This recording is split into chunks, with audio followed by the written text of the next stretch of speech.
देव कुठे भेटतील बरं? तुम्ही म्हणाल, काय फालतू प्रश्न विचारतो आहेस? पण नाही, पहिलं ऐकून घ्या. देव फक्त इमानदारी आणि कष्टातच आहेत.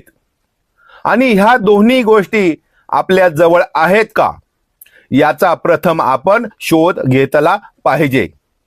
आणि जर ह्या दोन्हीही गोष्टी आपल्या जवळ नसतील, तर मग रोज देवळात जाऊनही देव सापडतच नाहीत. आणि मग आपण केवळ शेंदूर फासलेल्या दगडालाच साकडे घालून घरी जातो. आणि मग तरी सुद्धा देव नाही पावला, तर मग आपण उलट त्या शेंदूर फासलेल्या दगडालाच दोष देतो. म्हणून प्रथम इमानदारीने कष्ट करा आणि प्रेमळ होण्याचे प्रयत्न करा. मग पहा, देव स्वतः होऊन आपल्या घरी चालत येतील. आणि हा माझा जिवंत अनुभव आहे.